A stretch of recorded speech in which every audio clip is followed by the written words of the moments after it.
Buenas, profesora, compañeros, mi nombre es Jason Alvarado y yo escogí el tema de inicios, procesos y actualidad sobre las grabaciones musicales en estudios de grabación.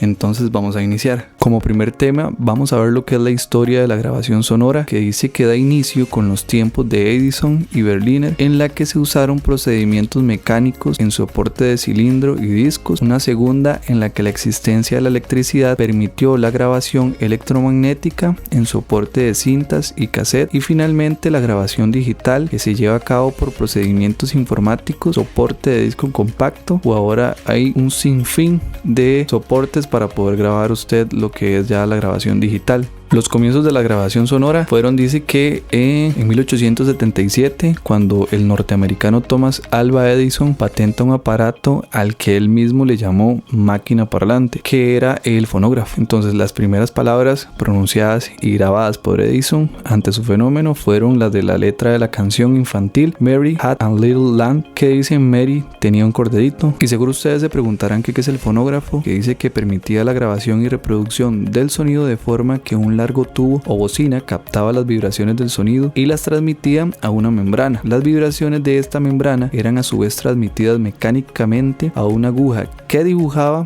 el sonido en un cilindro rotatorio movido por una manivela cubierta con una lámina de estaño, trazando surcos de profundidad variable según las vibraciones del sonido. El primer estudio de grabación dice que se situaba en la famosa avenida de Manhattan. Fue la primera en crear un estudio de grabación como tal en el año 1890, que sería Columbia Phonograph Company, aunque estos no fueron diseñados como recintos de grabación sino como recintos de reproducción, teniendo como único criterio de diseño obtener una sala aislada acústicamente del ruido exterior. Ya hasta el año 1895 que Sabine realizó la mejora acústica de la sala Folk Lecture Hall e inicio de la música arquitectónica moderna. Hasta entonces no había ningún estudio acústico de recintos y lógicamente mucho menos de estudios de grabación. La cinta magnética es un tipo o medio o soporte de almacenamiento de datos que se graba en pistas sobre una banda plástica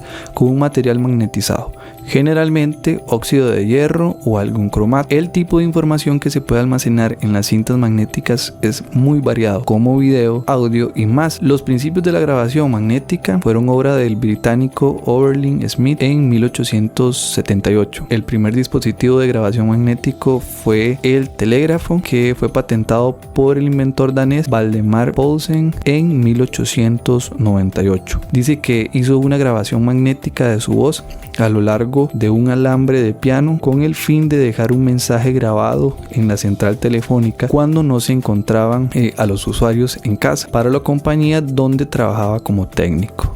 ¿Qué son los discos de vinilo? Bueno, es un medio de almacenamiento analógico, y cuando hablamos de analógico es algo que usted puede tocar, que puede palpar con sus manos, no es digital, de señales sonoras, caracterizado por utilizar como material de soporte un plástico denominado cloruro de polivinilo. De ahí viene su nombre, del que recibe el nombre. Fue introducido oficialmente en 1848 por la compañía Columbia Records en los Estados Unidos. Actualmente se ve que lo están volviendo a utilizar muchísimo para grabar, y también los DJs ya no están utilizando tanto lo que es la música digital o las tornamexas digitales, sino volviendo a lo que es el vinilo, andando aquel montón de cajas con el montón de discos y mezclando completamente en vivo con esta clase de discos, que supongo que es un poco más complicado, muchísimo más complicado que lo digital, porque lo digital se nos facilita ahora muchísimo. Luego por acá tenemos otro dispositivo de almacenamiento de grabación, que es la historia del CD o del disco compacto, que dice que fue en 1884 salieron al mundo de la informática, permitiendo almacenar hasta 650 megabytes. El disco compacto fue creado en 1879 por el holandés Kees Schouwheimer de Philips y el japonés Toshitada Doi de Sony. Los primeros títulos grabados en disco compactos en Europa fueron la Sinfonía de Alpina, vamos a escuchar, de Richard Strauss.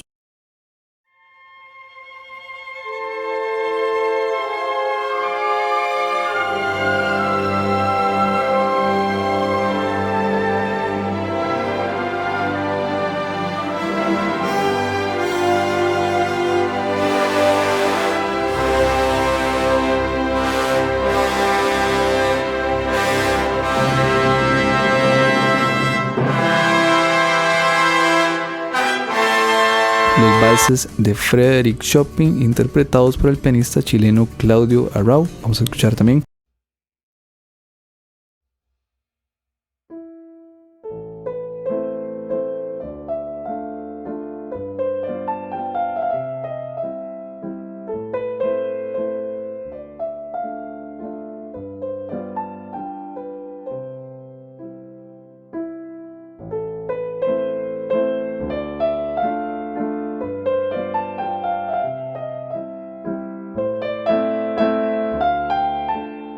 Y el álbum de Visitor de ABBA, los años 20 y los sistemas electroacústicos. En la década de los 20, entre los años 20, todas las grabaciones se llevaban a cabo registrando el sonido producido por los artistas directamente al sonido. Entonces el fonógrafo, por decirlo así, captaba, o la cinta magnética captaba ese sonido y lo iba grabando directamente. No fue hasta el año 1825 cuando se introdujeron los sistemas electroacústicos. En este periodo la industria discográfica sufrió una grave crisis que provocó que algunas de las más importantes compañías estuviesen a punto de cerrar. Pero ese mismo año la invención del micrófono y el altavoz permitió las grabaciones eléctricas, con la que no solo mejoró mucho la calidad del sonido grabado, sino que permitió captar con mucha más fidelidad orquestas enteras. Los estudios en ese periodo fueron diseñados principalmente para la grabación en vivo de orquestas sinfónicas. Voy a ponerles un pequeño extracto de una grabación en vivo de Bagaces, un grupo de marimba donde yo toco. No es profesional, se grabó directamente de la consola con una interfaz que yo tengo, entonces no suena nada profesional, pero es completamente todos tocando en vivo, por decirlo así. Entonces los voy a dejar un momento.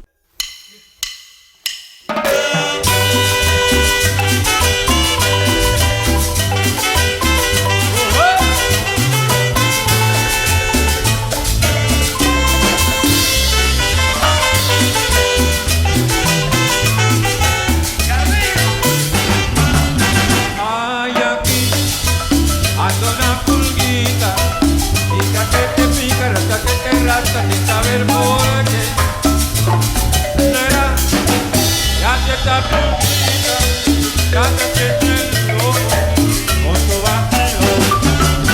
Ay, aquí, dando una pulguita, pica que te pica, raca que te raca, sin saber por qué será, con esa pulguita, ya me tiene loco con tu vacío. Es porque le pica, es que le molesta alguna pulguita. Cuando no se rasca, es porque le pica, es que le molesta alguna pulguita. Por otro lado, el objetivo de un estudio de grabación era conseguir un sonido tan limpio como fuera posible, y antes incluso de que la grabación multipista se generalizara. ¿Qué es la grabación multipista? La grabación multipista es un ejemplo. Yo voy a tocar una base en la guitarra, la toco, y a raíz de esa base de guitarra voy a introducirle, ya con la guitarra grabada en el programa que vamos a utilizar, no sé, cualquiera X, y escuchando esa guitarra voy a grabarle un bajo. Entonces yo voy escuchando la guitarra y con audífonos, y voy a ir grabando el bajo, y luego voy a ir introduciéndole otros instrumentos, no sé. Voy a dejarles aquí una pequeña demostración de lo que sería una grabación multipista. No voy a hacerles paso a paso, sino nada más un pequeño extracto de una canción que les voy a presentar. Todo lo grabé yo, pero parte por parte, porque solo estoy yo, no puedo tocar todo junto, entonces tengo que irlo haciendo multipista.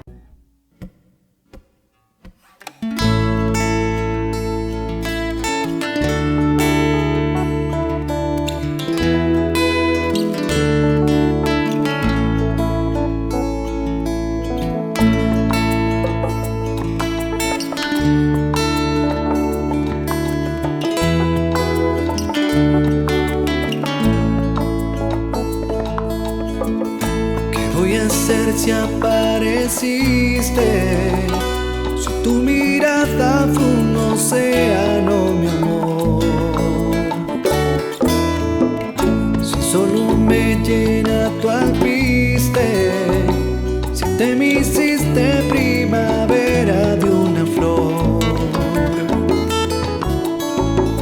llegaste sin una promesa, ser presa de quien fue depredador.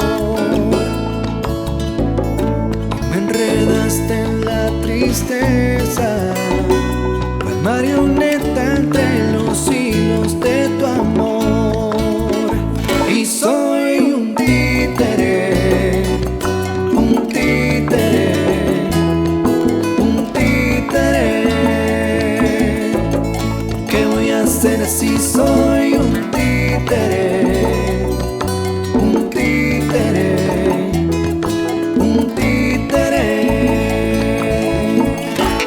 En este punto ya sería como la actualidad y es el último punto de mi exposición, que sería el paso de lo analógico a lo digital, que no sé si muchos conocemos. Bueno, ahí hay una foto de lo que era la cinta magnética que se utilizaba antes. Originalmente hay todavía estudios de grabación que todavía lo utilizan por su fidelidad de grabación, porque se mejoró, digamos, con el paso del tiempo se mejoró la calidad, entonces graba muchísimo mejor, digamos. Y ahora tenemos lo que es digital, que ustedes de su casa, a como yo lo estoy haciendo ahorita, con un micrófono de condensador, con una interfaz conectada a la computadora, estoy registrando el sonido, que sería mi sonido analógico, a un sonido digital que ya queda directamente a la computadora, que es lo que muchos estudios de grabación están utilizando ahora.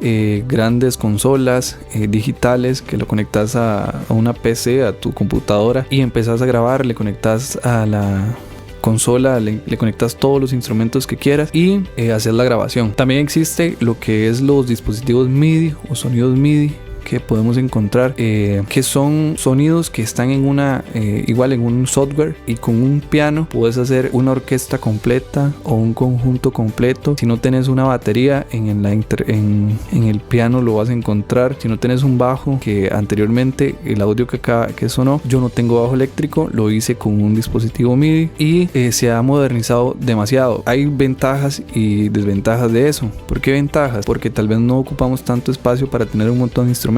Pero ¿cuál es la desventaja?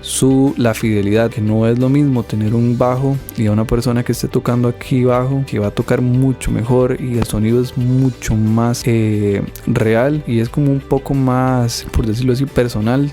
Uno le pone como el sentimiento ya con el instrumento físico, mientras que con un teclado MIDI vos nada más vas tocando las teclas y por sí solo él va haciendo el sonido y lo va grabando, y entonces no es como tan fiable, no es como lo mejor, pero es lo que hay, entonces se utiliza. Y eso sería todo de mi parte y muchísimas gracias.